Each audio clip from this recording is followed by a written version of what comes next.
This episode is brought to you by The Game Designers, an upcoming feature-length documentary film about the people who make board games. It will be released later this fall. To find out more about it, go to Indiegogo.com and search for The Game Designers.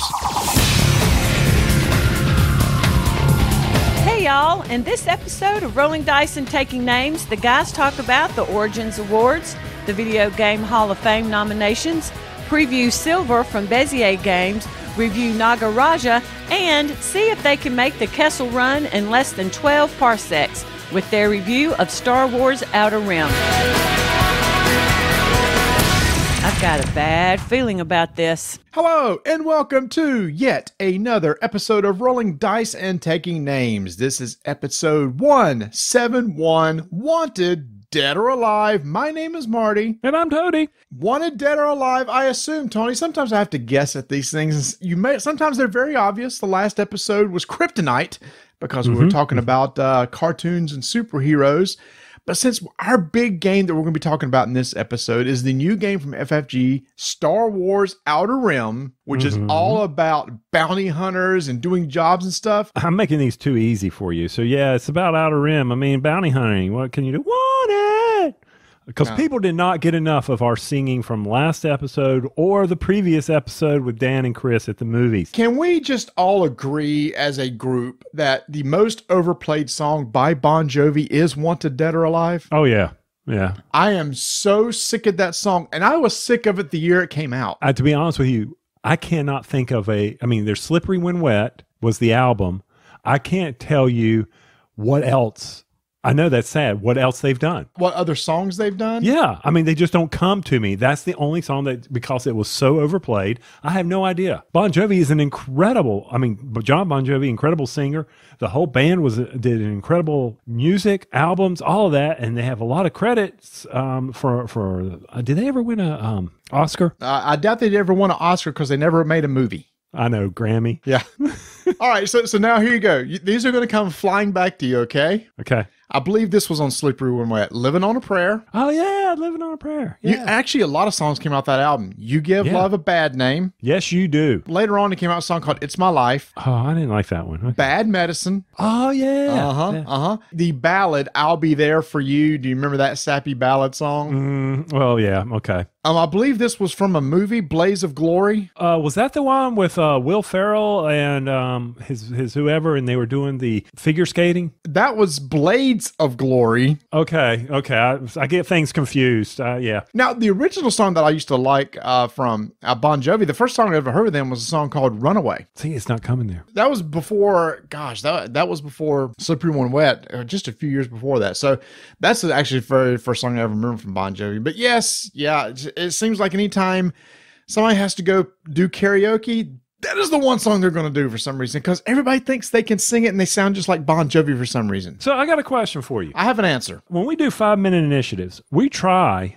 to work on keeping them around the 5-minute time frame, don't we? Yes, sir. That is correct. All right. So in our last episode, and I'm doing the show notes, I usually, I'll skip forward about 5.5 minutes so I can catch the next thing and type the time set. So when you and Vanessa and Adam did Space, did y'all not have any of your clocks working in your house? We did. And once we were done, it's like, whoa, that was 9 minutes long. I kept trying to end it. We kept talking and stuff. Ended up being 9 minutes. And now I regret not calling it the 5-minute initiative times 2. When I was listening through it, because I've not had a chance to play that incredible expansion that you three were talking about, which I'm excited about, I was like, okay, wait a minute. They're not talking about the game anymore. First off, they had to pause it because of some music. Oh, and then they started talking about Infinity War and Endgame. I'm like, okay. So it's 9 minutes. So if he could cut all that out, yeah, okay, I get it. He can call it 5 minutes. I'm good with that. Okay. We cheated, all right? We cheated the 5-minute initiative rules. I will give you that. But yeah, we did have a clock running. It's just that we didn't heat it very well. Or look at it. I'm just saying, and you obviously, unlike us, where we have to do 2 or 3 takes of that, y'all were spot on the first one and said, we're good. So we were just kind of putting off something that was going to have to be done later that night that I didn't want to have to deal with. What? We decided, hey, let's have a salsa garden. Let's go get some tomato plants and zucchini and some squash and some jalapeno peppers, and let's just plant a little garden. So we started out in containers. The containers obviously were not hold all this stuff because you gotta have tomatoes attached to some sort of stake, correct, for it to go up a stake or a cage, either way, or cage. Yeah. So we said, all right, let's transplant these things. So there's a spot out in the yard behind the house. We said, well, we'll do it here. Okay, hold on. Yes. Where behind your house? Your house is so wooded. Where behind your house? It's actually right up against the house. Oh, okay. Yeah, so we've cut out like a 2x4 area. It's small. It's very small. It's only like 4 plants in there. So we dug it. Actually, Adam did all this. He's been wanting to do this, so he took care of all of it. He dug it out and went and got some soil and put the soil down and edged it and everything, and he planted it. So that night, actually, after we finished recording that episode of the Space Base expansion, we realized, there's a lot of deer around this area, and there's a very good chance they're just going to eat these plants alive. I thought, I'm sitting there thinking, what can we do? We ain't got time to go get Lowe's and get a fence or anything. It's late, so what we're going to do? And I said, well, my dad told me growing up, if you want to keep deer away from a garden, you put human pee out there and it deters the deer. And I was like, what do you mean put human pee? Well, you pee in a baby diaper, and you hang it or put it around the garden. Now, have you ever heard of this? I'm sorry, I grew up in Charlotte, so no, I did not. I know Vanessa's out in Mississippi. Yeah, I have not heard this, no. All right, so I said... I'm not visualizing this either. Stop visualizing. Please stop visualizing. So I told Vanessa, does that really work? And she went, yeah, my dad swears by it. And Adam said, well, we got to protect these plants somehow. So Vanessa said, fine, I'll go to Target and get some cheap diapers. And I'm like sitting there thinking, hold on a second, what is going on? So she comes back with the cheap diapers and she hands Adam and me one. And I'm like, what am I supposed to do with this? It's like, well, you got to pee in this diaper so we can put it out there around the garden. And I'm like, do I put it on? She went, no. No, I mean, your Depends are already on. I don't know why you didn't use those. She said, you could just go put it on the ground and pee on it out there. And I said, well, number one, you're giving me a lot of credit for my aim here. It's not a very big diaper. Oh. So I say, I'll give this a shot. So I go to you give it a shot.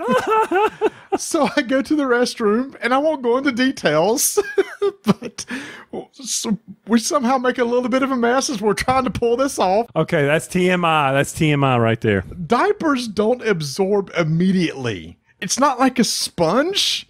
The liquid has to sit there a while before it finally absorbs into the diaper material. So I come out and Adam's holding a diaper and I'm holding one. And he said, all right, let's go put them out there. So we go out there and we put one on each side of the garden. I said, we're supposed to put it on stakes? She went, no, just lay it on the ground. That'll be enough. And it's working. There's been no deer coming around. The plants hadn't been touched at all. I don't know where to go with this other than, did you three geniuses not Google what causes the smell in pee that detracts them? Is it not ammonia? I'm going to plead the fifth at this point. Okay. No, because or did you have asparagus before you did this, and that was going to detract? No, we did not. Okay. So you were saying we didn't have to go to that extreme to pull this off? I don't know. I'm just saying. The first thing, if Donna had come to me and said you need to pee in a diaper, I would have first said why, and like you did, and then I would have pulled up. I mean, we have the internet in our day and age, and Googled that. But you are so trusting and loving of your wife that you knew for a fact that that's how that worked, that she was right, that you did not need to Google this because she is 100% right. It did work. I must say. It did work. Now we did hear some bobcats that next night, which, you know what a bobcat sounds like? Have you ever heard one? No. Once again, I live in Charlotte, North Carolina, the city. It sounds like a young girl screaming. Oh, yeah, bobcats. Okay. Anyway, I don't know where they were. It must have been right outside our window or something. But now I'm wondering, Does the diaper attract bobcats? That's not good either. No, it's not. Well, maybe that's it. Maybe the diaper attracts bobcats and the bobcats keep the deer away. Maybe so. Hey, there you go. There you go. All right, so here's my question to anybody that's listening out there. Has anybody else ever had to pee in a diaper in order to protect their garden? I can't be the only one, right? I can't be the only one that's ever had to do this. There's going to be a hashtag we need to get out here. Marty wear diaper, or I don't know. Oh, so anyway, yeah. So, though that took a little bit of a squirrel moment right there. You're gonna have to segue us somewhere else. Yeah, that ain't happening. So let's talk about something we got to do this weekend game wise that had nothing to do with doing number one in a diaper. We had our local International Tabletop Day here. Now, International Tabletop Day is not going to be until the first weekend in June this year, but our game club typically always has it at the beginning or end of April. They did not want to wait until June. They said, because a lot of people are going to be on vacation, etc., let's just do it now. So we had our International Tabletop Day, and we were thrilled that Matt Ryan from Bezier Games, who's over in Tennessee, just about 3.5 hours away, drove over to hang out with us because he wanted to talk to us about a brand new game that's going to be released at Gen Con. It's their Gen Con release that has just been announced. It was announced on May 13th. It's called Silver. When Matt shows up, he drops cards on the table. Mm-hmm. Now, we just had an interesting event where Marty and I played Pet Mots or Pete Mots, and it was not a good play because of how the cards came out. And I'm like, uh-oh, we got another card game on the table. And then I just got back from the beach, and I actually played what this game is sort of fashioned after, called golf. How many of you have played golf or Rat-a-tat-cat with your kids? Raise your hands. I had not. You have never played. See, that floored me that day. I vaguely remember golf. So, Tony, today I went out and looked up the rules for golf. I do not ever remember playing golf. And the rules that I found said that there were 2 rows of 3 cards, and you have to match the upper card and lower card in order to get rid of it, or for it not to count in your total score. The goal of the game is to have the lowest score at the end of the round. Yeah, not the most victory points. Yeah, so you're trying to get the least, which is what this game is based on. This game is a card game where you have cards numbered from 0 to 13, and you're going to have cards that you're going to accumulate and trade out over the course of the game, and at the end of the round, you're going to add up all the points of those cards, and the lowest points basically win somewhat, but you play over 4 rounds, and the person with the lowest total over each of those 4 rounds is going to win the game. But then I looked up the other one, Tony, Rat-a-tat-tat. Rat-a-tat-cat. Rat-a-tat-cat. I have game right. I have never ever played that game either, but I see where both of those are like this game. Yes, and then of course Bezier has Cabo that is very similar to golf, which leads into their next game, which we're talking about here, Silver. And now, before everybody goes, oh my gosh, golf, what a boring game. Is draw and replace cards, draw and see if you can catch somebody with a certain amount of points and try to trick them. So first off, let us just say, we played this for 2.5 hours. Yep. Now that game is not 2.5 hours long. No, but we played it. What's cool is, let's go ahead and tell you, there's going to be, coming out at Gen Con, there's going to be a deck that comes out, and later this year, a second deck's going to come out.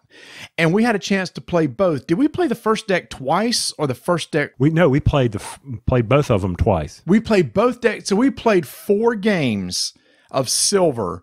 And we had a new person come in. We had to kind of reteach the rules and everything. And Tony, I couldn't get enough of this game. I mean, this is one of those games when Matt first told us about it, I thought, okay, this is a filler. I'm going to play this once, and I'm going to put it aside, and then we'll go to another game. I couldn't get enough of it. I was the one at the end. No.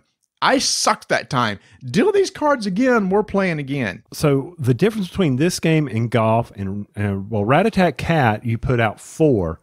And that's why I was very familiar with that. Here you're putting out 5 cards in a row. They're not stacked one or above.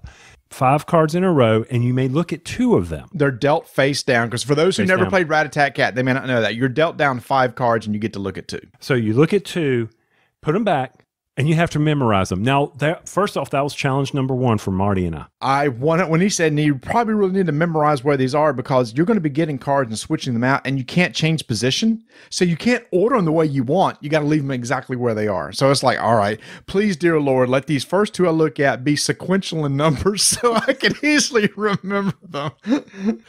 I know this is past. I'm halfway through one of the games. I'm over there. Marty's hitting the table going. So he was doing his counting because he remembered his cards and he had to go through that sequence. Yeah, like, we'll come back to that in a second because that's one thing. What are you doing? That's one thing that ticked me off. We'll come back to that in a second. So in the game, so like you said, you got 5 cards that are dealt to you, and on your turn. And now walk me through this, and you can compare this if you've played Rat-a-tat-tat or golf or whatever. You can take the top card of the deck. And look at it and replace one of your cards you have in play or in front of you. You could take the face up card from the discard pile and put it face up for one of the cards you have in front of you. Now, that's kind of the basic rules of the golf rat-a-tat-tat. But, Tony, where this game exceeds and becomes a game on its own is these cards have special abilities. Cards 0 through 4 have what's called face-up abilities, meaning if they're face-up in front of you, they have cool things that they do for you. The other cards 5 through 13 have a flip ability, meaning if you draw the card off the top of the deck, you can flip it to the discard pile and use the power that's on that card. So the key is, unlike in golf and Rat-a-tat-tat, you don't want your cards to flip up. In this game, you want them to turn over. You want people to see them. And once again, the simple brilliance of that is these are low numbers because somewhere there's high numbers that will allow you to exchange cards with other people. But you want those low numbers face up so that you can use their powers. It's a double-edged sword. And the powers are all different sorts of things. And this is where the multiple decks do things. And Tony, let's see if we can get some of the examples of some of the face-up ones. I think one of the face-up cards is on your turn, you can look at another card. What were some of the other ones that were out there? One was just the 0. And the first deck is really cool. If there was only 2 zeros in the deck, and if any time 2 zeros were face up on the table, the game ended immediately. Another one was that if you had this card face up, you could draw 2, take the one you like, and put the other one back on top of the deck. Yep. So that was a very nice card to have. And like you said, I remember one that says, if this is face up, you may turn another one face up, not just look at it, but flip it as well. One of them was, it was, and we'll talk about the art in a second, Goth Girl. I remember this one.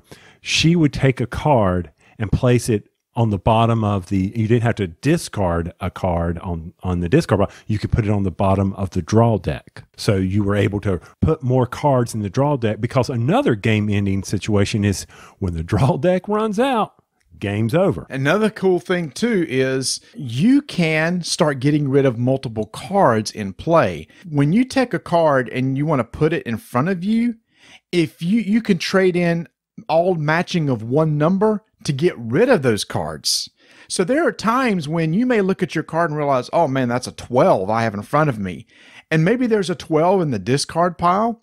You may take it and grab it and put it in front of you. And the next time you hope that you get a low number and turn in those 2 12s for the one low number.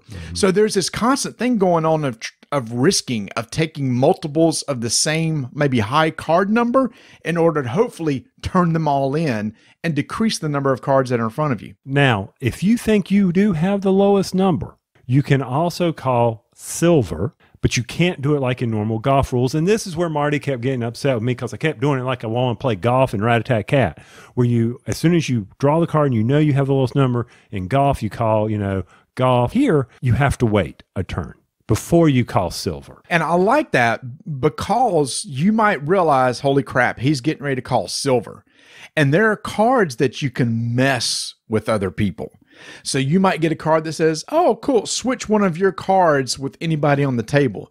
And I could just oh, Tony's getting ready to call silver. Oh, look, here's a face down 10 he doesn't know about. Then I'm going to slide right over there to him and take one of his viewable low cards. And what was the risk in calling silver and if you didn't have the lowest card, the lowest point total? Do you remember? Do you? Well, I remember the benefit was if you called silver and had the lowest point total, then you got 0 points for that round. And if you didn't, somebody messed with you and you suddenly did not have the lowest, you got 10 plus your total of cards. Yes. And so once again, it's the lowest is the winner after 4 rounds. Yes, 2.5 hours later, Marty, we're still playing. And I would have kept on going because it started getting cutthroat. The very first deck that's going to come out at Gen Con is a very standard deck. You aren't messing with other people or doing too much. You're kind of doing your own thing. And Tony, in those games, I remember like the highest score was like 25 and you would win with like 18.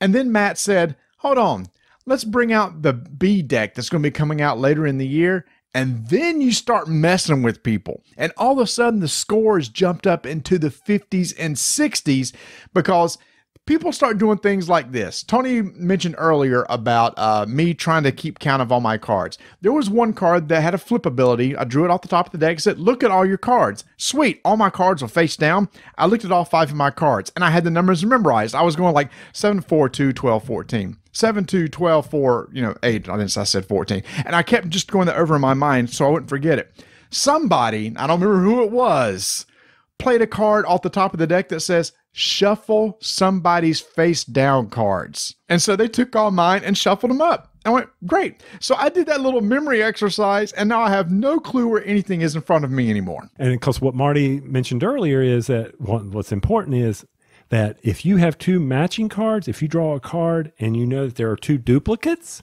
then you can replace them.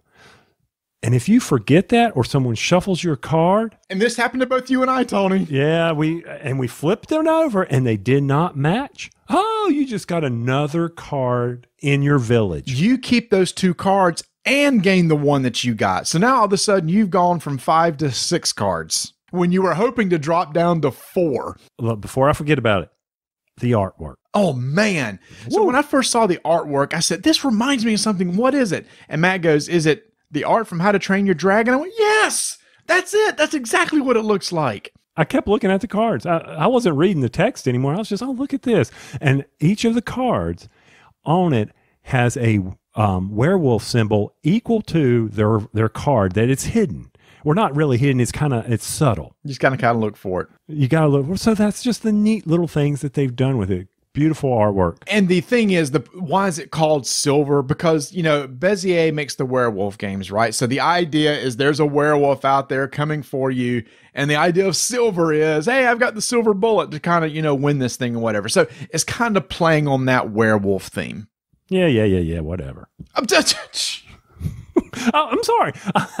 You could have put. Well, no, it doesn't matter. It doesn't matter what the theme is, but people may be wondering why is it called silver. That's why, because there's actually a silver bullet too that you can use as part of the game. And everybody knows Werewolf is one of my favorite games of all time. Lord, okay, move on. No, but my point is, some of the characters in these cards aren't they characters from Ultimate Werewolf? Yeah, if you've seen the artwork from the Werewolf games, a lot of it's the same stylish of art like that. Well, they had the Mystic and I don't know if they had the Seer. The Seer, yeah. The Seer. Yeah, so the Seer, which makes it, what do you think you could do with the Seer? You can look at your deck. There was one crazy thing where somebody said, take the top 10 cards of the deck and move it to the discard pile to try to end the game quick. But the cool one, Tony, take the draw deck and flip it over upside down. It was the cow. You tipped the cow. You tipped the cow, which flipped the deck over. And then at that point, then you could see what card was being taken. Oh, and this was cool too. Sometimes you would get stuck. So let's say Tony, let's say I drew a 3 and I was like, oh man, I want this somewhere on my tableau, but I can't remember what these cards are, or I haven't seen particular ones. And you risk it. And I'll replace a card, and then that goes to the discard pile. Let's say if it was the 0, Tony gets a free 0 right off the discard pile. And it comes into my hand face up, and therefore I get the abilities. So a lot of this will be very exciting. And the last thing I want to say about this, Marty, as they come out with Deck A at Gen Con and then Deck B, which will come out later, you can then mix them. You always keep the same 0 to 13. but you can put in, say, 2 12s from deck A and 2 12s from deck B, which have different powers completely, and that takes the game to another level. Like the one where we had the guardsman who would protect a card, and then you had another guy, the marksman, who would destroy the highest card in there, or one card that he can guard. Well, maybe you can there's just so many combinations that you'll be able to play when you start deck building. That's right, people, deck building. I was very excited to hear that. Well, deck building, not in the sense of Dominion deck building, but the beginning of the game, mixing up the decks. I think people understood what deck building is now. Yeah, okay. Hopefully so. The thing is about that is, and Matt had been playing this game a lot, so he had all the cards memorized. With 13 different cards or 14 different cards, there is a reference guide that you can help you remember, what the cards do. And if you start mixing decks, then that's even more to remember. But after you play it for like 2.5 hours, you eventually got it. I was totally stunned by how much I liked this simple game. I judged a book by its cover, and he kind of told me about it and went, all right, we'll play a couple times and we're done. And we just couldn't stop because we was having such a good time. And it's like when he brought out the deck B and then the backstabbing starting occurring, that was so much fun. So this is going to be at Gen Con. It's a deck game. Forget what he said the MSRP is going to be on this. About $25. It plays up to 4 people. Yes. So that's a sweet spot for me also on that. And if you play with less than 4, you deal in the 4th person so that there's some cards are taken out of the game. So when you're at Gen Con or after Gen Con, if you enjoy playing golf with the family, I'd say this is one of those, the actions of the card are not hard. Youngsters are going to be able to pick up on it fairly quickly, I think. The graphics are easy. It's not long, drawn-out text. It's a recommend from me. Yeah, and if you want to find out more information, again, we're recording this before May 13th, but it's supposed to be announced May 13th. So just go out to Bezier Games website, and I'm sure there's a lot on the game right now. So a big thanks to Matt Ryan for driving over from Bezier offices in Tennessee and showing us that game. We had a blast, and yeah, for $25, you're going to want to copy this just to kind of carry around with you. This is a solid card game.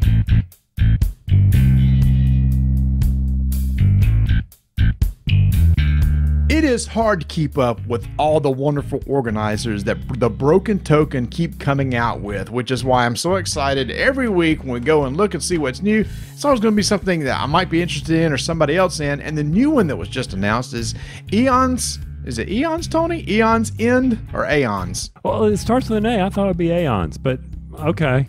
It's one of those really nice card games that we haven't talked about here. We haven't had time. But anyway, you can get yourself an organizer at thebrokentoken.com. Can't you, Marty? Yes, you can. It's the Legacy Organizer, which organizes all the components during Legacy play because Eons End has just come out with a Legacy version of the game. Now, if you order this now and you're heading to Origins, I think you can pick it up, can't you? Avoid those shipping costs, right, Marty? That's right. Anything that you order now, there's a deadline you can see on their website. Order by a certain date at the end of May, and you can go and pick it up for free at Origins and save on shipping. That's at thebrokentoken.com.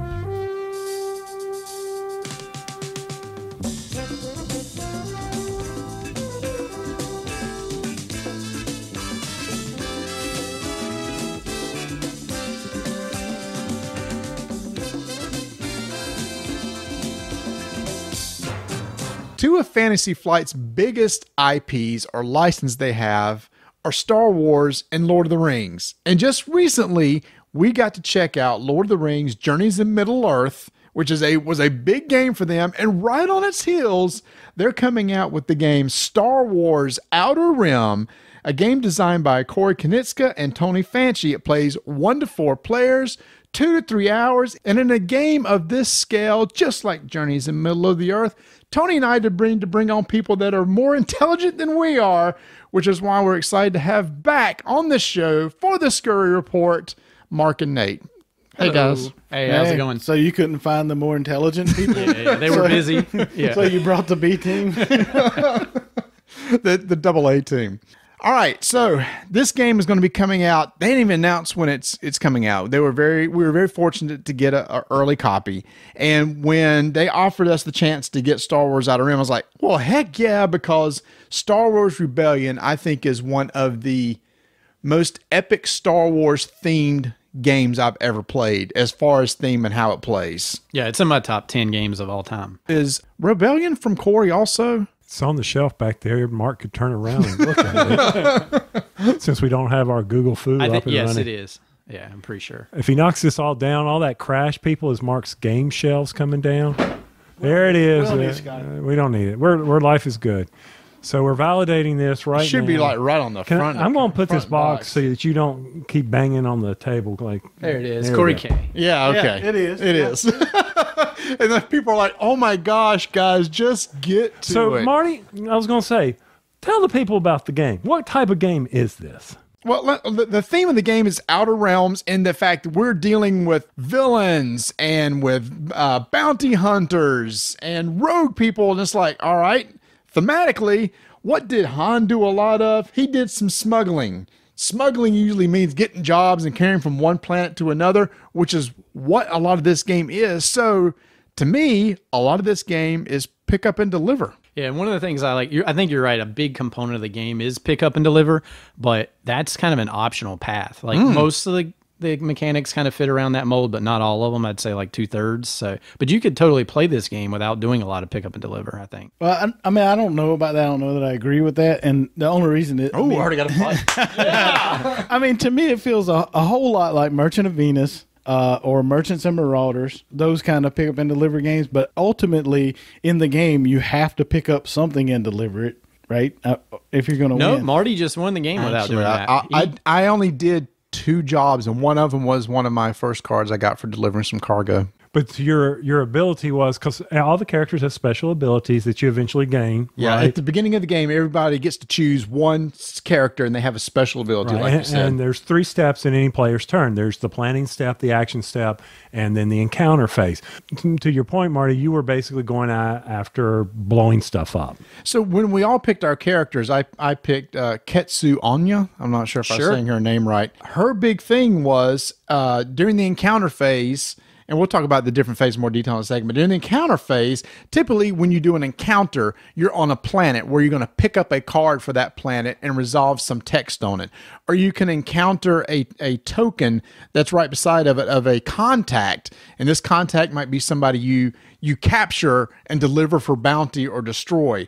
Well, I just happen to have an additional ability. It says on your encounter phase, Marty, I can encounter a patrol or a contact token that is within 3 spaces of you. So immediately I thought, okay, I'm going to make a combat type character. And at the beginning, everybody has the exact same ship card, and there's 2 ships. One is more about cargo, the other's more about attacking, and I chose the attack side. Yeah, and basically, from what I could tell, you were playing a pirate. Like, you're just running around destroying the combat patrols that the various factions have out on the board that kind of move around, impede your progress, and sometimes will fight you. And so Marty was like, I'll just fight those guys, like the cops, basically. But his character also, with that, it was a contact. So if he wanted to go bounty heavy and track down bounties, he could be outside in space, I guess, scanning the planet for the bounty instead of having to land on the planet to make contact, which would have helped him from that standpoint. So he could have been searching for bounties or additional crew on his ship. So we've all sat here and questioned, even our previous play, are there any special powers that may be a little bit overpowered? I don't know. Well, if that's the case, then did I happen to pick the 2 powers? Because I played a totally different character last time. And one there too, and we thought, man, maybe that one's too powerful. Could it be I'm just a better player? That's what I was thinking. I'm just thinking you're a better player. It's totally unbalanced, yeah. Well, there's got to be a problem with the game, I'm sure. Well, you think about it from Mark's turn when we were playing, because in the encounters, or even when you're doing actions to challenge skill tests, delivering cargo or delivering bounties, you're doing skill tests where you're rolling 2 dice, and depending on if you get a hit or a crit, you would succeed. And y'all can talk about the tactics and all that. You were constantly rolling piss poor like I was doing in another play. Yeah, for real. I mean, I was like, can we go back to Journeys in Middle Earth where I have cards? Because I did a whole lot better with the cards than I did with the die. I was just like, nope. Yeah, so all the dice in here, they're D8s, and they basically look like the dice from X-Wing. In fact, some people were buying this game so they can get the cool-looking dice from X-Wing. And the die has eyeballs on it, And there are some skills that we can convert the I's to successes. There's a success and then there's a crit. But it's not as straightforward as that because starting out with your initial character, everybody has certain skills. So for example, mine had stealth and strength. So when I did a test, let's say that the test was knowledge, which I don't have, that's considered unskilled. So when I rolled 2 dice, my only way to get a success was rolling a crit. But if I'm skilled, which I was, then successes are crits or the success icon. And if I'm highly skilled, which means I got maybe another crew member that adds to an already existing skill, then any icon that shows up is a success. And that's how all the skill tests work in this game, which is most of the encounters. Yeah, and kind of on that point, in my opinion, that's one of the biggest downsides to this game, for at least me. Some people will like it because it's thematic, but basically a lot of times you're reading test strength, similar to role-playing games and stuff, and you just roll 2 dice and you get a result, and typically there's not a lot you can do about the result. You don't have a lot of decisions to make. It's just sort of a standard skill test. Like Marty said, a lot of the game is rolling tests like that or combats that are like that, where you don't have a lot of input into the outcome of the combat or the test. That is true to a certain extent, but you can get cards that will give you more skills that help you roll better. So, I mean, you have to roll a crit if you don't have the skill at all. But if you get a crew, the crew can even have the skill, and then you've got it, and then you only have to roll the hits. So there is a little bit of mitigation. And there's different things that you can buy. So when during the action step, if you're on a planet, there's a bunch of market cards in the middle of the table, and you're going to earn credits over the course of the game. And you can go to the market and spend and buy things. You can get mods for your ship or gear for you, which potentially could help you during combat because you guys had some skills that said, oh, I will get to re-roll any misses, or I can convert an eyeball to a success. So there are upgrades that you can have either to your ship or to your person, your character, that can help you in those situations. And the reason why you have 2 different things is because you can do ground battle on planets. You're going to battle one-on-one against the other person. So if you're going up against a person, they have a blaster and you got none, they're probably going to be rolling more dice. Out in space, your 2 ships go against each other, and there's mods you can make to your ships like photon torpedoes to help you out and give you basically extra dice. Yeah, and you guys are right. There are definitely upgrades that you can do to improve your chances, but for me, it's still a drawback because unlike a lot of other great FFG games, there's no resource that you're managing that lets you mitigate. Think about the other games. There would be clue tokens that you could spend to turn bad rolls into okay rolls, or inspiration in Lord of the Rings to draw more cards or change the results of cards. In this one, once you start rolling those dice, with a few exceptions, there's not much you can do about the result. So unless you have certain, like you said, crews, like I was balanced across my various skills, especially when I picked up this one crew member that gave me what I was lacking on my character. Now, one of the neat things about this game, insert bell. You've stopped inserting the bell. Why is the bell not in the show anymore? Because you hadn't been saying it till right then and you just heard it. Okay, thank goodness. I've been missing the bell. So, what was I saying? I don't even know. It was neat. It was neat, whatever it was. From the standpoint of, if you're out there on contact, some people may have bounties on these characters. And I may see that you have a bounty, but I can hire them on as crew and take that away from you. So this game, when we first got our play, we kind of held back. We didn't want to upset everybody. But this game, I was hoping we'd have more interaction because I think there's a lot of interaction that can be happening. Near the end of the game, yeah, we were going after each other to gain fame points or whatever we had. But so I think that's kind of a neat aspect of this game. I like that aspect where you can mess up each other's plan. And that there was definitely some interaction when everybody come to my side of the galaxy and started smacking me down. Well, you were wanted, and I'm a bounty hunter. A droid bounty hunter, even. And you were a squishy toy over there. Evidently, it's like I didn't do the right thing. I've never seen Han Solo take some. He wasn't even in carbonite. He was just flopping around like a big old fish. What I do like is, so we've talked about the things you can get. Is it does kind of feel like even though your actual character, you can't build them up. All you can do is flip them over once you meet their personal goal. But it does feel like you're kind of building up and progressing the character by getting better gear on your ship and on the character. And I really like that part of it too. And we hadn't talked about what the whole purpose of it is, why you're getting contacts or doing combat or doing these counters, because the whole goal is to gain fame. And the first person to get 10 points of fame basically wins the game. And there's multiple ways that you can gain fame. You can gain it from personal goals, as in everybody's card has a way to gain fame right at the beginning of the game. For example, mine was personal goal was just to win 3 combats. So immediately this was driving me towards combat. And can you somebody give me an example of what their personal goal was? Boss, his personal goal was to spend 15,000 in gear and mods, and then he would be able to then chase people around the galaxy, and if they were better in fame than he was, he could attack them and gain fame. I love the IG-88s. I've got to read it. His personal goal is to have 2 droid crew to gain a fame and flip the card. He's collecting a mass robot ship. And mine, Han Solo just has to have a big flashy ship. He has to spend 15 grand on the ship. Thematically, you actually want to round up with the Millennium Falcon. The ships also have goals. Now, you can buy new ships over the course of the game, but each one has a goal. For example, my upgraded ship that I bought was just win 1 ship combat against another player, and I get to flip it for a fame. The bounties we talked about. So when you're in the marketplace, you can see there's 6 decks out here. There's decks for mods and crews and upgrades and gear, etc. You get to see the top card. You have the option of taking the top card and put it to the bottom of the deck and flipping over the next one. Some of these are bounties, and some of you guys collected those bounties, but you got to go look for them. And at the beginning of the game, each planet in this semicircle map, which I think is kind of cool looking, each planet has 2 face-down contacts. You don't know what they are. You got to go find them. So when you're on the planet, you can interact with the combat and hopefully find the one that you're looking for. You fight against those guys. You can kill them or go deliver them for money, but they always deliver fame. There's just jobs that you can also get from the deck, which is basically the pick up and deliver. I'm going to go over to this other side of the galaxy, deliver this, get some credits and potentially some fame. Delivering illegal cargo is a little bit harder to deliver. Winning combat against patrols. Now, one of the things I love about this game is the patrols.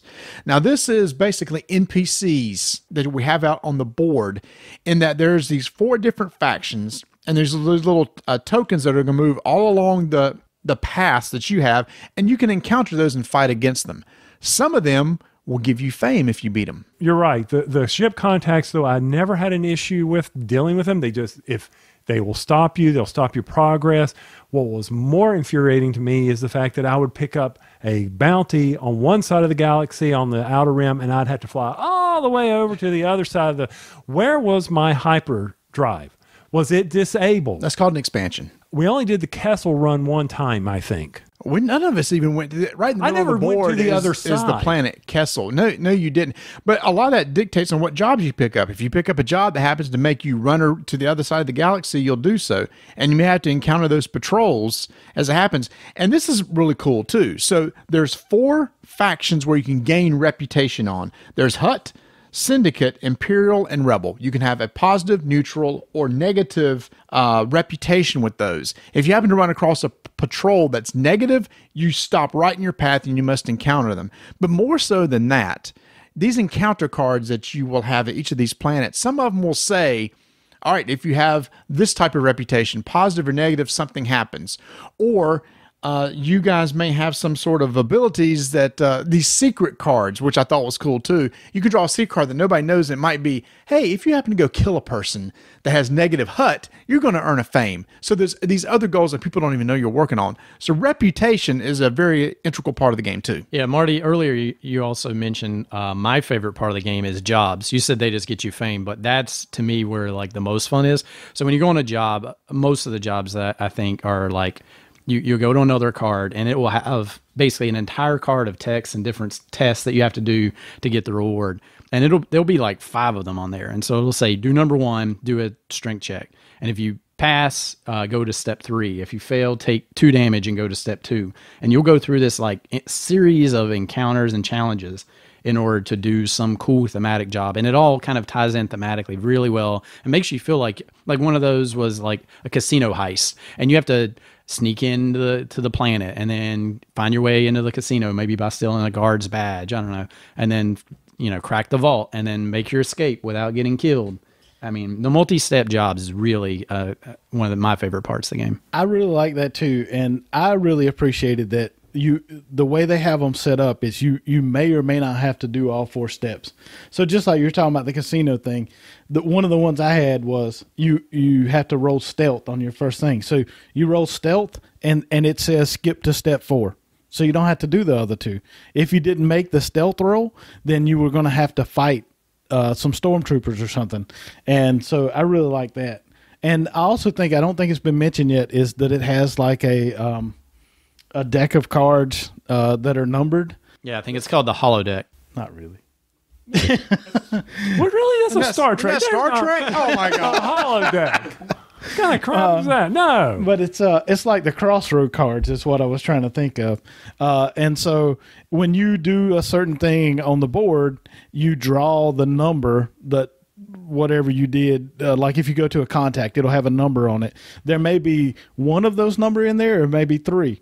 And you'll pull that card, and then you'll do what it says. And I also like that because it added a lot of theme to it and a lot of flavor. Now, in some aspects, is this a race game as well? When I say a race game, is try to, okay, I've got an initial character, build that character up, and then start racing through my strategy, because that's really kind of where we are. The only way to stop that is if you take enough damage that equals the health of your ship or the health of the character, then on your planning step, you have to recover all your health and you don't move. And then that's, if you're stuck out in space, you're adrift in space, there's nothing you can really do, which y'all tricked me into doing, trying to track down Marty to keep him from winning.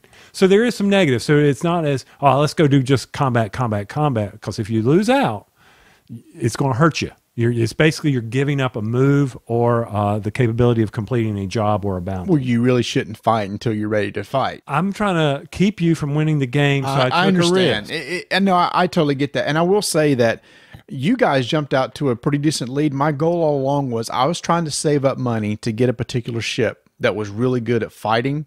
And I knew that once I could start going around and fighting, that was my in-game strategy. So I was doing a few jobs here and there, taking some money. And on your planning step, you can do one of several things. You can move your ship, recover all your damage, like you said, or gain $2,000. So sometimes I'll just stay on a planet and pick up $2,000 here and there and buy little cheap jobs until I had like 20K so I could go in and buy the better ship. And then on your action step, you had the option of when you're on a planet, you can deliver those bounties or the cargoes. Yeah, like I said, we had the market. There was some trading. Now, this is interesting. You can do open trading with anybody, and it's one of those things that you can make future promises, but you may not keep them. But any trades I think that we did, I know the first game, there were several trades. It's like, give me 5,000 now, and I'll give you 7,000 later. Yeah, mostly loans rather than trades. Right. But yeah. And then finally in the counter step, which we'd already talked about, you're just going to interact with something, a card on a planet, a token on a planet, or somebody else. But the trade could be important. For instance, if like Nate in one of our games, he got my original bounty. Now, I didn't think he would be willing to trade me his crew, but he could have. If he and I met up and said, give me that crew, I got a bounty, and I'll split the reward with you. Because then if he trades me, I don't have to actually physically do the battle because it's now done.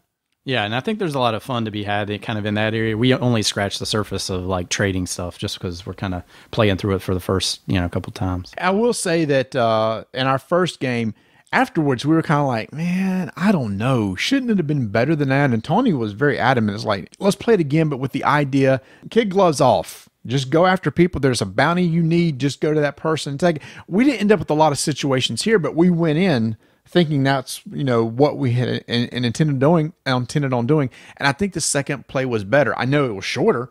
Our first game was 3 hours long. This game was only 2 hours. And this is part of the negative. And Tony, as he walked around the table as we were taking our turns, there's a lot of downtime with 4 players. Mm-hmm. Because when it's not your turn, unless somebody's going to combat you and you have to roll dice, you're pretty much done for 3 turns. And some of the turns are very fast. Like, say, maybe you're not at a planet, you don't have a market action to do, and your encounter step might be going to the nav point deck and just doing a quick, encounter.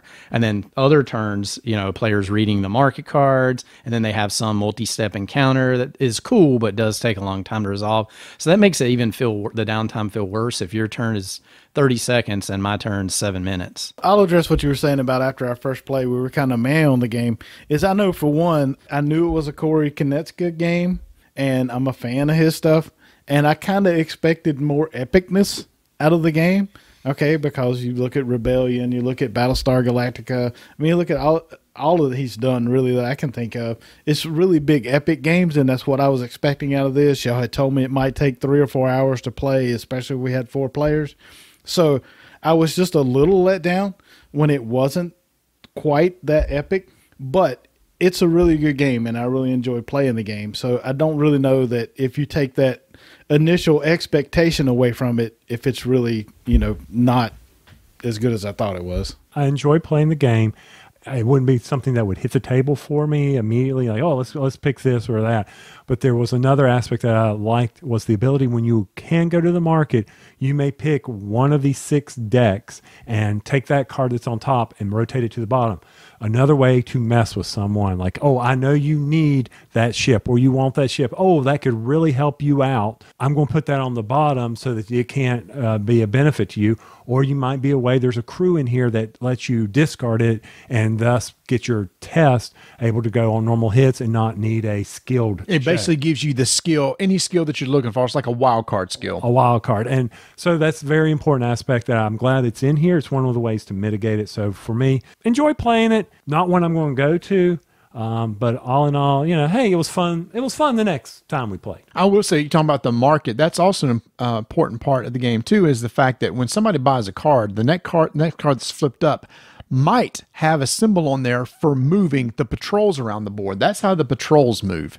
And so let's say I'm on a planet there, Tatooine, and I flip over a planet that says, move the rebel patrol 3 spaces. The rule is it must move towards you. So that's how these tokens move around the board. Sometimes I'll move away from you on somebody else's turn, then move towards you on your turn, and it's random on which ones are going to move. And there's 4 patrols that are moving throughout space.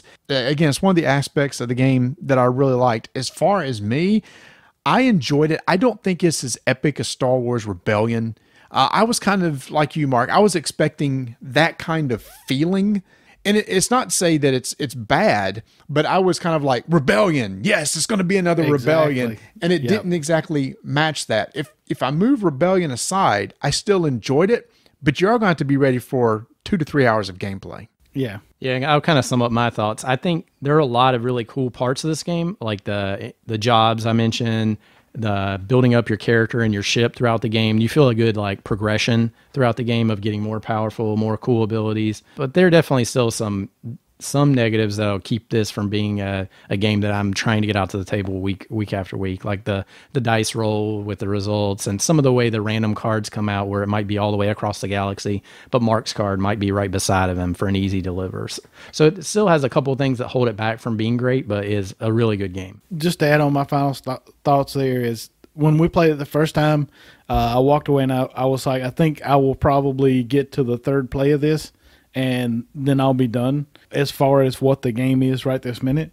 But 2 things on that. One is Fantasy Flight. So they're going to come out with an expansion. I mean, look, we only got half a board here, right? I mean, the ends are made to come off and add pieces. So we're going to get expansions. So there's going to be more content. And I didn't necessarily feel that way once we got done with our second play.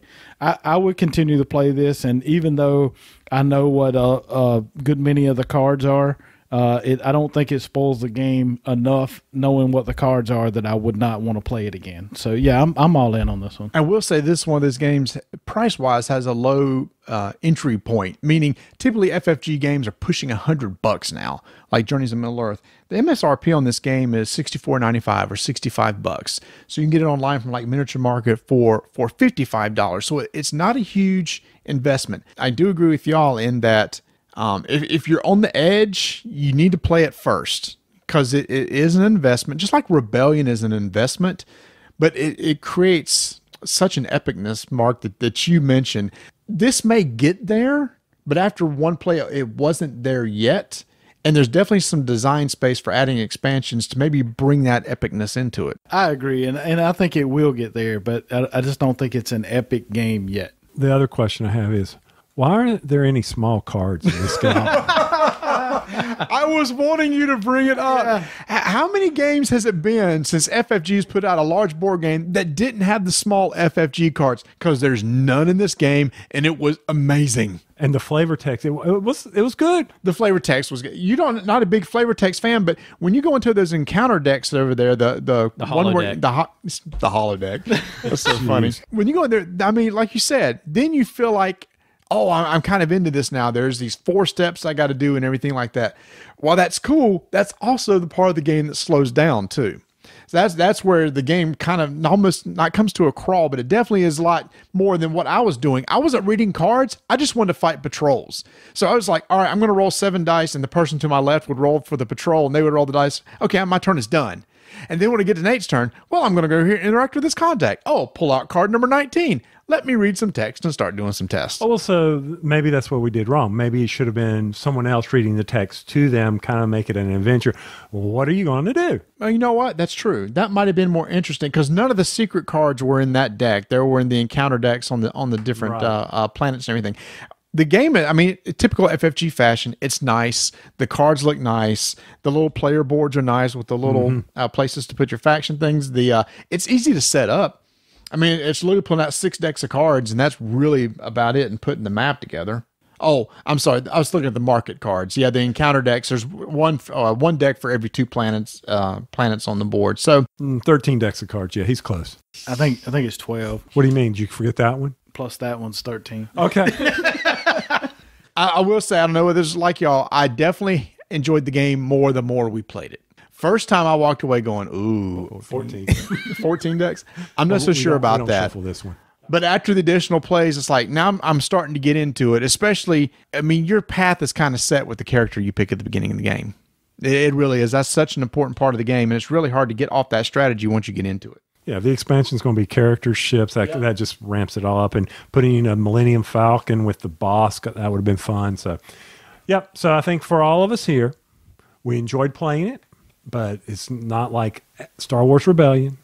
But still, we would put it on the table if the time was right. Nate, you're kind of like, No, I would put it on the table again. It's just, There's too much above it. Yeah, there's so many good games out here, and there's even so many good FFG games out that to me, this one has a hard time making it to the table next week. So just out of curiosity, we've had 2 big games, Journeys in Middle Earth or Outer Rim, and somebody said, which one would you do?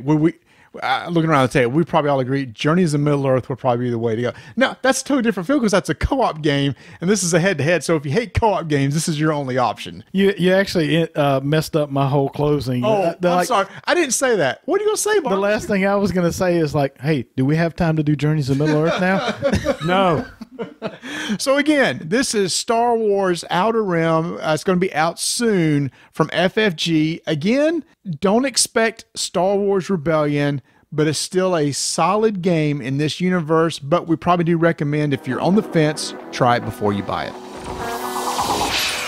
So, Marty, I was thinking that, the award season had passed. All the movie awards were done. People's Choice, the music awards were all done. The Squirrely Awards. The Squirrely Awards, all the ones over in Germany, all that's been done. But lo and behold, oh no, there is another set of awards coming out, and that's because it is happening at Origins, where you will be at in the coming soon? No, it's coming soon. You'll be there, won't you? When are you going? It's the middle of June. The middle of June, really? Yeah, it's always the middle of the June. Where are you going with this?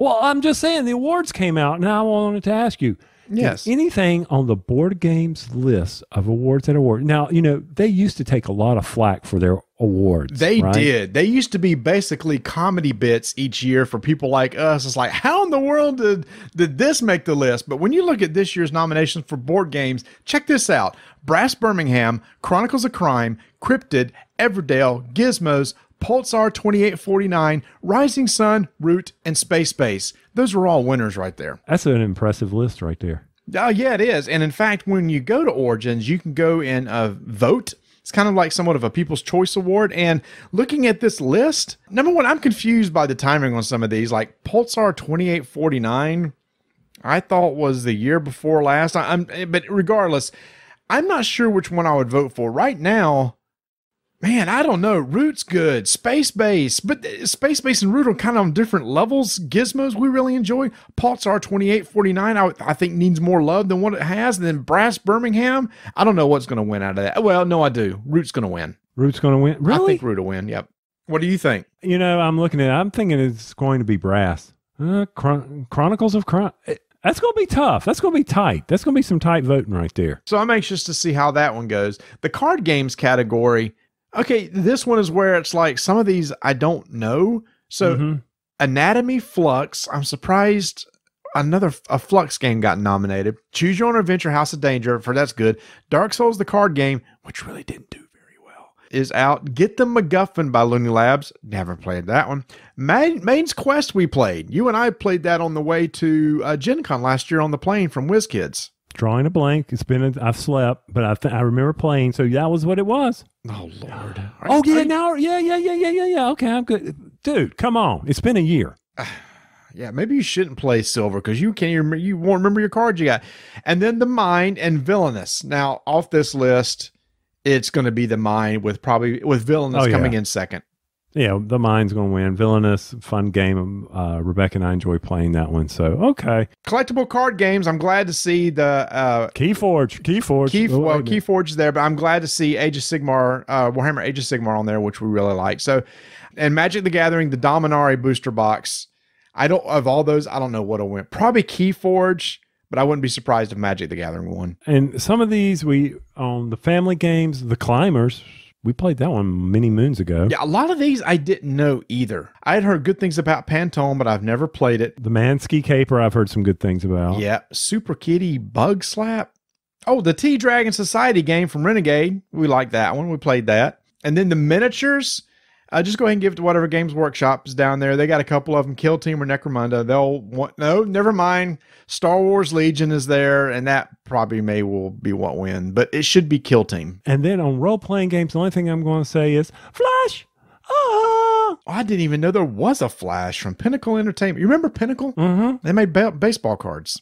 Yeah. I'm looking at these Mutants and Masterminds, Manera. Oh, I'll tell you what will win out of this. I'm going to guess right. Vampire the Masquerade 5th edition. Probably, yeah. That was so hot. Yeah, it was. And we got a copy of it. And it is crazy. And it is super adult. If you have kids, do not let your kids see that. Okay, moving right along. Is there anything else you want to talk about in these awards? No. I mean, that's always fun to see, what wins and everything. So I can't wait to go and vote. But again, it's a solid list, especially the board game awards. Every one of those deserves to be in there. So I'm excited to see what happens. And there's also another game award. And this is one that I brought up to Tony because each year we talk about the Toy Hall of Fame, where that usually happens in the fall, and there's a list of nominees, and each year Tony and I guess what we think is going to get in, and then we see if we're right or wrong. And last year we actually did pretty good. So a new one has come out. This is now the World Video Game Hall of Fame, where 3 video games are going to be nominated to the Hall of Fame. And so before they announced the winners, Tony and I went through the list and made our picks. So here's all the nominees: Candy Crush, Centipede, Colossal Cave Adventure. Have you ever heard of that? No, I have not. Okay, it is a game from 1976. It's a text-based game, and looking at it, it's basically a rule book and a cassette tape. Because, yes, at one time, storage was on a cassette tape before floppy disk. Well, no, it wasn't before floppy disk, but for the home use, it was cassette tapes. So it beat out Zork. I mean, I guess so before Zork. Yes, it was before. In fact, it says right here, it directly inspired other influential titles like Adventureland and Zork. All right, and then Dance Dance Revolution. Have you ever played DDR? No. I tried one time. It was really embarrassing. It was almost as embarrassing as the pee in the diaper thing. Half-Life, Microsoft Windows Solitaire, Mortal Kombat, Myst, NBA 2K, Sid Meier's Civilization, Super Mario Kart, and Super Smash Brothers Melee. Now, Tony, each of us made guesses. What were your guesses for the 3 winners? So my guesses were, first off, would be Microsoft Solitaire because, well, it killed so much productivity at work when people got Windows on their computers. So I'm like, so there you go. It killed the American dream and the economy because everybody was too busy playing Solitaire and not doing word processing. And then I said, well, of course, it's got to be Mario Kart. Why Mario Kart? Mario Kart because of just how long it's been going and the legacy. And I think it was one of those games that when it came out, I mean, it was on the NES, right, as well?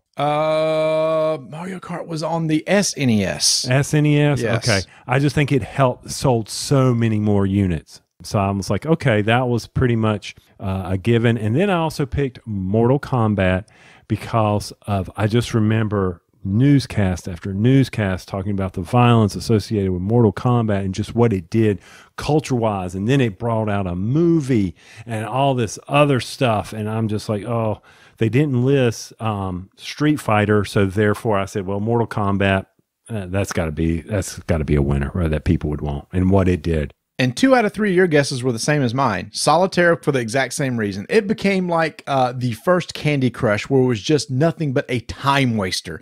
Anytime you went to somebody's computer, they were over there playing solitaire. And if they won, they left it going so the card bounced.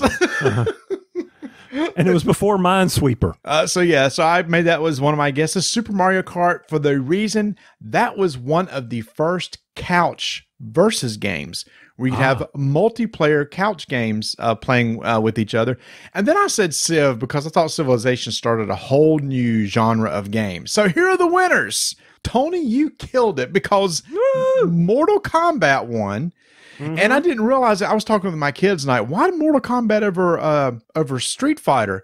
And somebody said it was either Adam or Brett said because Mortal Kombat is what created the rating system. You remember all the violence you talked about? Oh, yeah. That's when they started to come out with the rating system for games. Does Okay. that help kick that off? Super Mario Kart, which we said. Microsoft went to Solitaire, we both said. And the last was that Colossal Cave Adventure. So the game we never heard of must have spawned this whole genre of text-based and adventure games that they decided you deserve to be in the Hall of Fame. Well, think about all that. I mean, Zork 1, Zork 2, Zork 3. Then you had the Hitchhiker's Guide to the Galaxy. And I just remember on my Commodore VIC-20 and my Commodore VIC-20 plugging in those cartridges, and I had a ton of those text adventure games that would play. So I can understand that. That's pretty wild. So we killed it, man. Killed it. Well, what floored me and Charlotte on the local news, they actually covered this. Really? Yeah, they talked about for the 30 seconds, I guess it was fill the air time that could have been cut if they needed to, but they covered who won the video game got put in the Video Game Hall of Fame, which, by the way, if you go out to that site, you can nominate next year's. Oh, so you will put the site on our website so they can go do that? Yeah, sure, I can do that. I can most definitely do that, and I've already put one of my nominees in. Oh, what is it? StarCraft. And what made it so important is just the computer revolution it created in South Korea. Just as you were saying that, I was sitting there, but Tony, why StarCraft and others? And then it hit me, esports. That was really what kicked off esports, like you said, with the following in Korea. And that just became a massive, massive deal. Let me see, if I was to nominate one video game, I would probably say EverQuest. No, what was the one before EverQuest that was even a bigger? Oh, it was another MMO. People are yelling at the computer right now. Ultima. Ultima. No, Ultima Online. Ultima. Yeah. Ultima might be. I'm just thinking of genre-defining games. Ultima Online may be it. I mean, there's a tons and tons and tons. I mean, Microsoft Flight Simulator. How many times people worshipped that game? I mean, when the next one would come out, people would be all over it so they could fly the next advanced aircraft. I mean, there's just a lot. So if you have time, I'll put the link out there. Go out there and be sure to nominate your video game that was worthy of being considered. What makes it worthy? What's the reason behind it? You have to include that.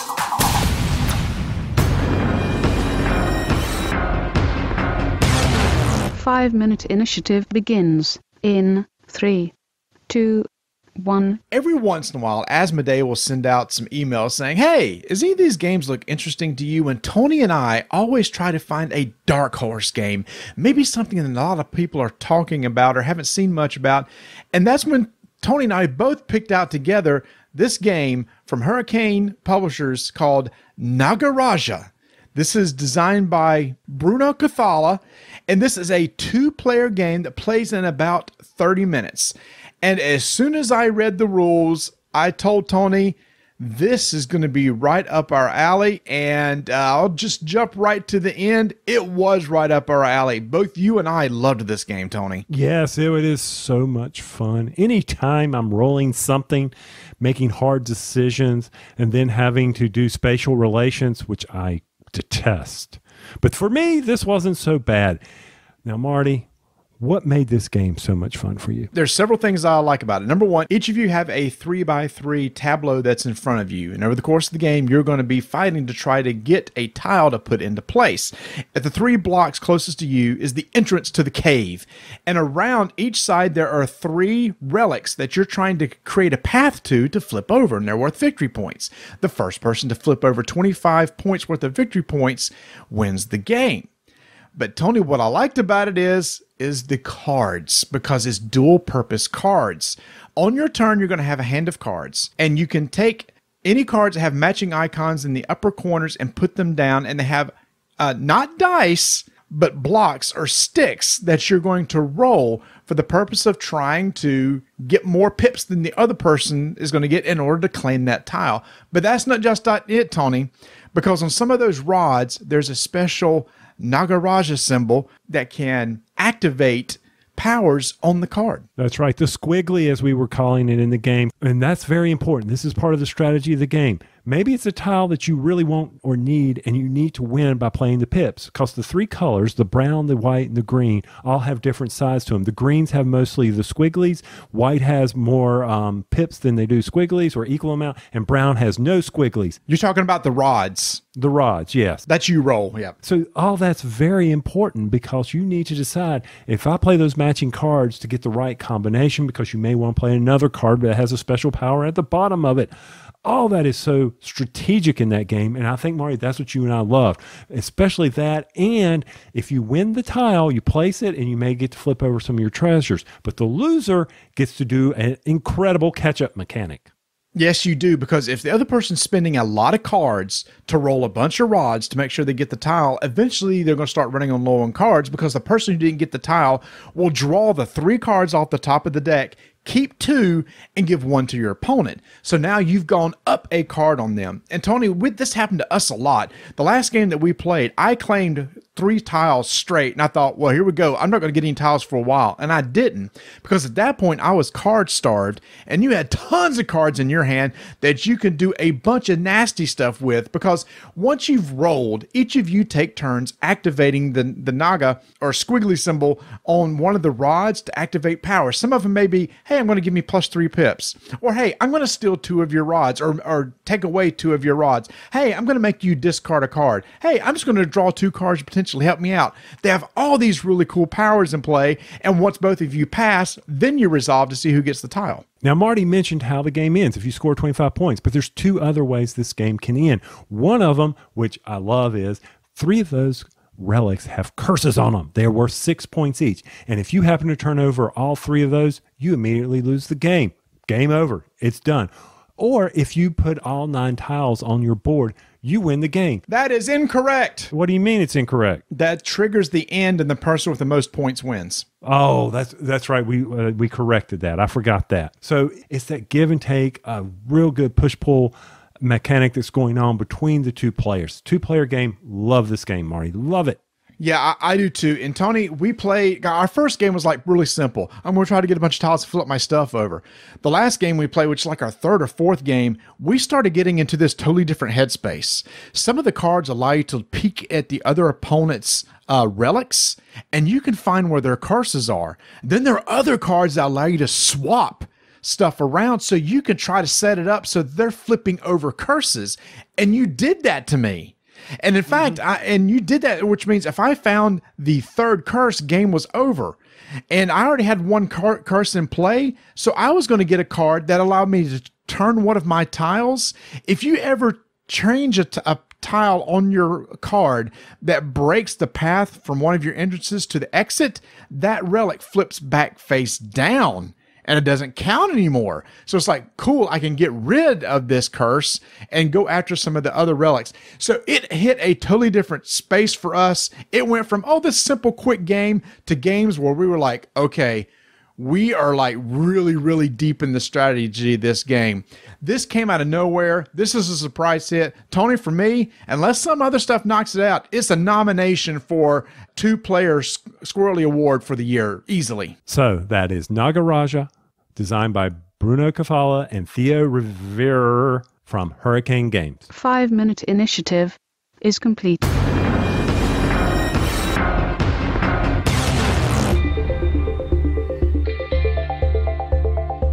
If Nagaraja interests you, This should. you should. Nagaraja is in the cart at Miniature Market. Go make that happen right now. Go to miniaturemarket.com where they have it in stock. They just finished up their big clearance sale where a lot of games were on sale. I hope you picked up something. You got their email newsletter that announced all this stuff, and then be sure to pay attention to the drop. A lot of good games out there. Matter of fact, at the time of this recording, Blackout Hong Kong's out there. Wonder how long that's going to last. Don't wait too long if that game has interested you in the past, as well as a ton of accessories. Oh my heavens, the front page is always full of little miniatures, paint, dice, tokens, whatever you need. So be sure to check it out at miniaturemarket.com. A few years ago, we got to talk about a Kickstarter that we're excited about from a company called the Game Canopy.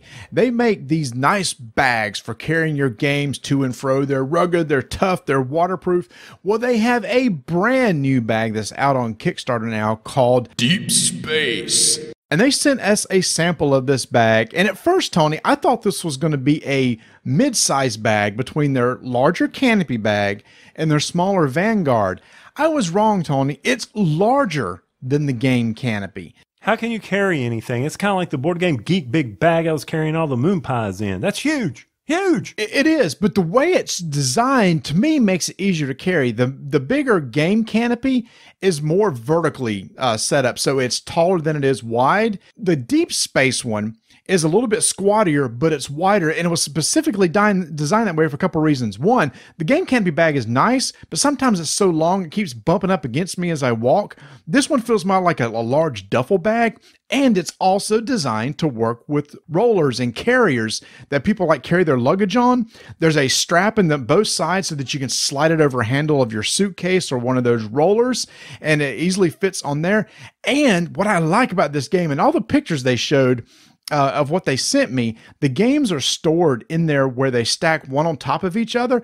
I think I like putting the games in there where they're more of a bookshelf type thing, where they're stored vertically side by side, because then I can just open the bag and pull out what I want and slide it back in without sliding one from underneath. And one of the front pockets has these 2 deep pockets for storing like card games like Silver, or maybe some games like Codenames where you can put smaller games inside those pockets. I am really, really impressed with this product, Tony, and I'm telling you, if you're looking to carry games on to airlines and stuff, it fits in the overhead compartment. I have these 2 other bags. They're well made. And Tony, I've been carrying these bags for years and they hold up really well. Well, that's pretty good that you got all these bags. I'm sitting here with, grocery bags. That's pretty sweet. I like that.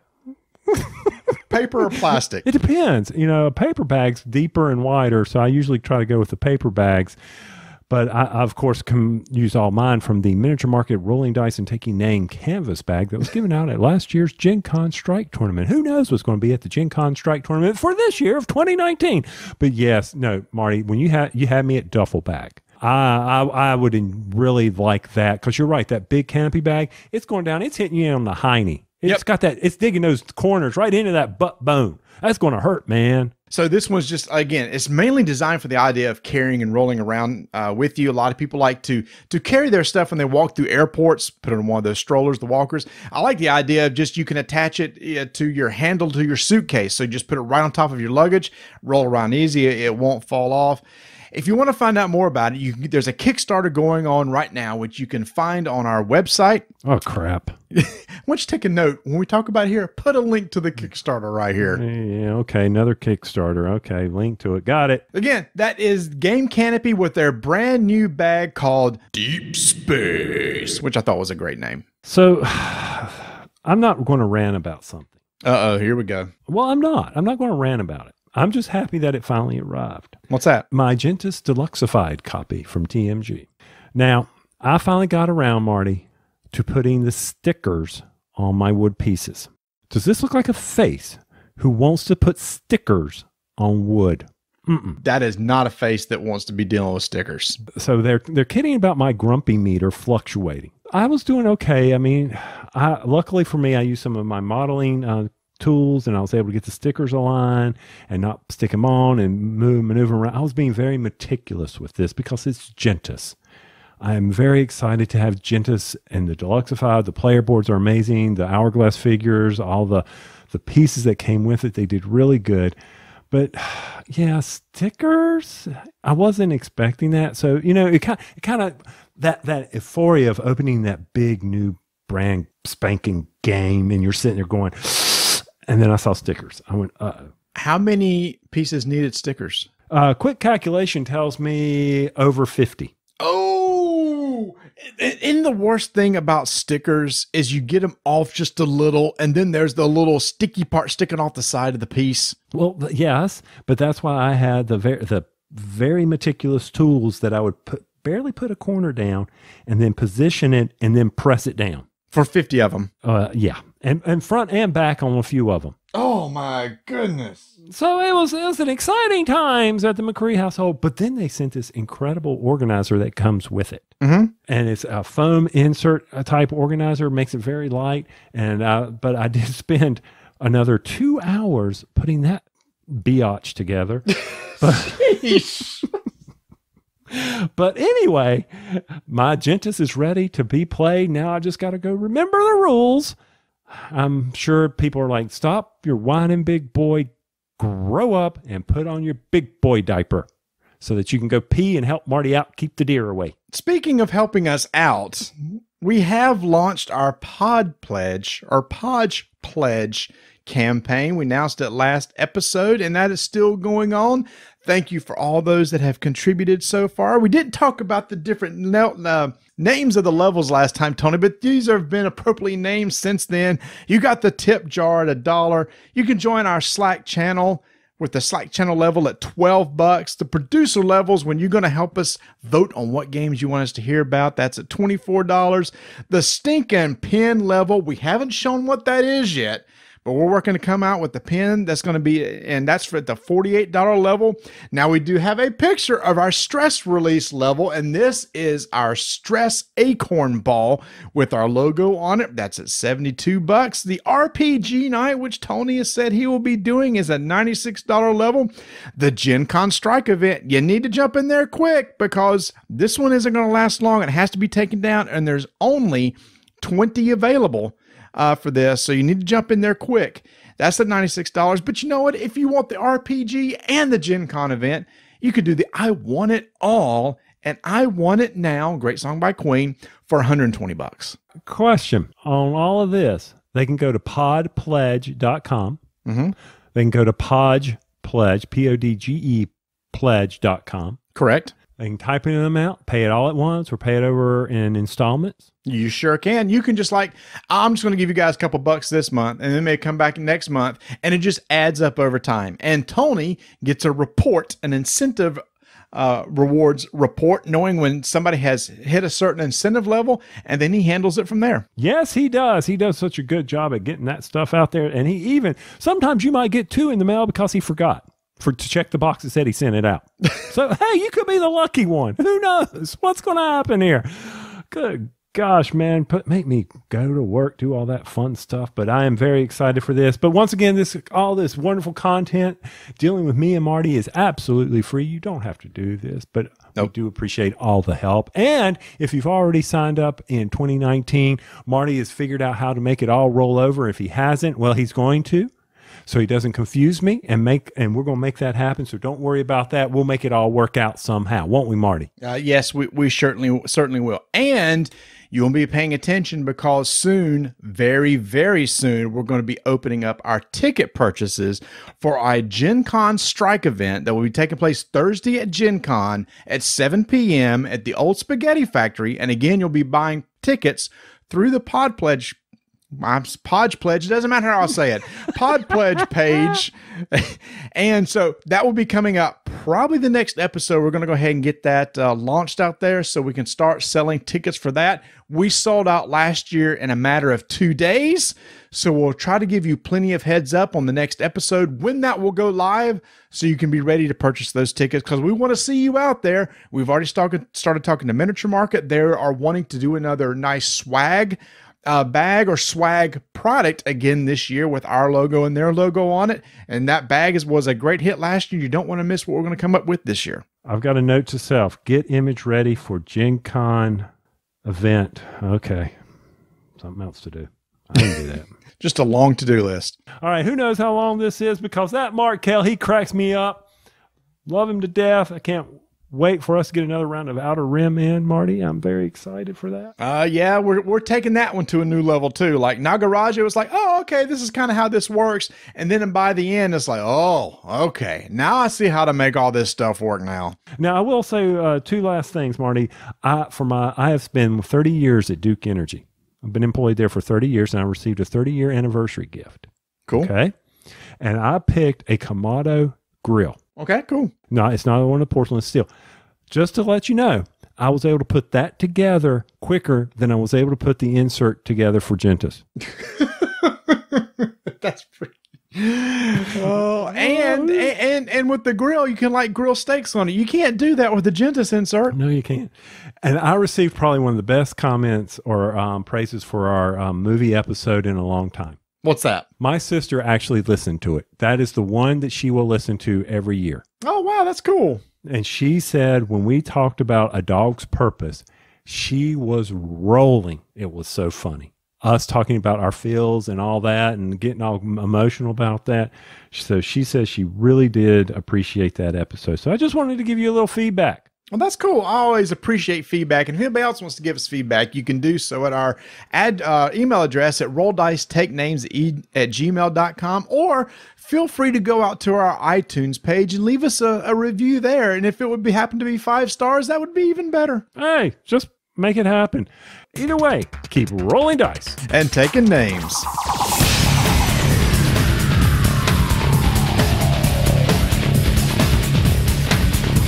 Thanks for listening, y'all. We are currently running our Pod Pledge campaign, and we are approaching the halfway point of our goal. Thank you so much for all those that have already pledged. And if you'd like to do so, you can go to podpledge.com.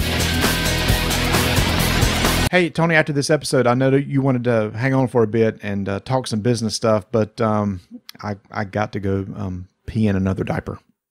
I really didn't need to hear that again. All right, everybody. Portal Games is just on a tear now with releasing new games and putting stuff on pre-order. You've got Mystery Tales that we've already talked about last episode. You've got a new expansion to 51st State Allies. You've got the Imperial Settlers Roll and Write that's going to be coming out at the end of June. And you got the new Empires of the North game that's going to be coming out at Gen Con.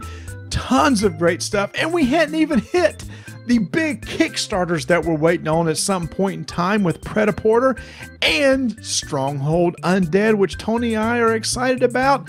So you just need to stay up to date with everything that's going on at Portal. And you could do so. One of the best ways is to go and subscribe to their YouTube page, where each week they're doing informants, looking at stuff that's going on in the company and other entertaining videos that they have. Or you can go out to their website. In North America, you can go to portalgamesus.com. Anywhere else, you can go to portalgames.pl.